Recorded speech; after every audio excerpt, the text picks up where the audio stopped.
We are back on Steele and Vance. Welcome to the studios in Vancouver. I mean, when we were at the Websters this week, we had lots of people saying, do you fly to Victoria to do the show? No.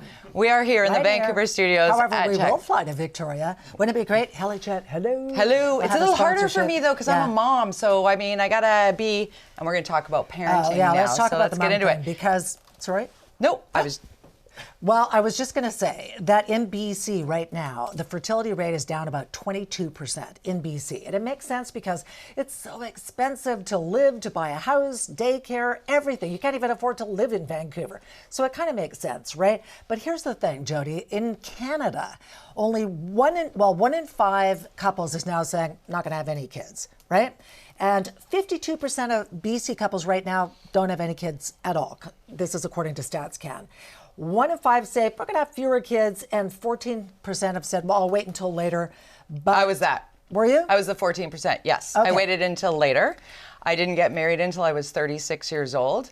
We immediately started to try and have a family because we, as a couple, had said, of course we want to have a family. We both aspire to do that. And have that be our next chapter in our lives, like so many couples do. And I have great respect for people who want to be child-free. Right. I've learned that child-free is the preferred word to use rather than childless. You know what? Nobody cares about that. I got that on Twitter. But Twitter. Okay. No, I know. Okay, it's fine. Okay, just finishing my story. I did wait, and I'm going to tell people who wait until later. It was 36 that I got married. I ended up having 3 miscarriages and going through 2.5 years of very invasive fertility treatment that I'm happy to talk about. Mm-hmm. And then we had our miracle. And it wasn't, if it wasn't in the cards for me, we would have dealt with that as it was. But knowing that you want to be a parent, knowing that you want to have that in your life, going through fertility treatment can be incredibly difficult on not only the individual, but also, so if you are waiting, be mindful that the celebrities who have babies much later in life are often helped along the way, if you know what I mean. So I just want to put that out. There. The reason we wanted to talk about this is because I saw on Twitter a tweet that was going viral.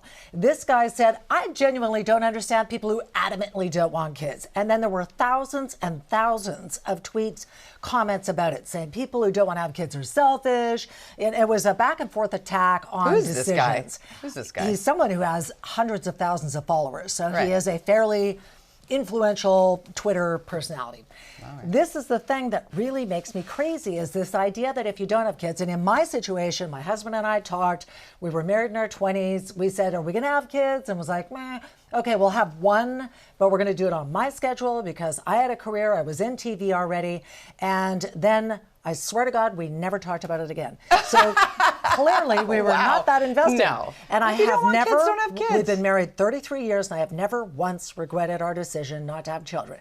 I might someday, if he passes before me and I'm left alone, drooling on a pillow and what have you, I might think, oh, there's no one who cares about me. I'll be there for you, Linda. Thank you I'll very be there much. for you. I will wipe your chin.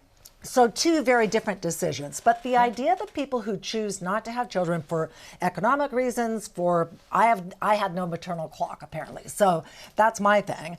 I don't think it's selfish. For it to be selfish? Kids are exhausting.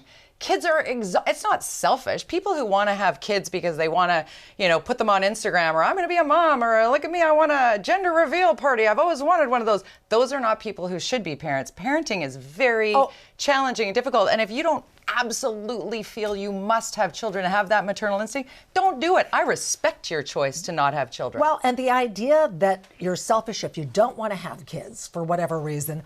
What is the reason for having children in the first place? It's not for the unborn child's sake. They don't even exist. It's for your sake. Does that not make that de facto as selfish as not wanting to have children? I don't think either's selfish. I don't think so at all. I don't feel like I'm selfish for wanting to have a child. No, I'm saying selfish in the sense that you decide you want to have kids so that you can have Christmas and Easter and you can have a baby and you can have a carriage. Not about Easter, not about the carriage. Well, it's having the maternal instinct. Selfish to have children as it would be declared selfish to not have them. I don't feel it's selfish to not have children, and I equally think that wanting a family does not make you selfish. No, not wanting, because your family does not need to be biologically your own. I have so many amazing people in my world who adopted children, so there's no selfishness about Easter or Christmas there either. My point was, don't be throwing the selfish thing at people who don't have kids if you don't want it thrown in your face again. All right? Okay. Not you. Still ahead on Steel and Pants. If you do have kids, is back to school still the most wonderful time of the year? From COVID concerns to teacher shortages, we're going to talk to the head of the BCTF when we come back.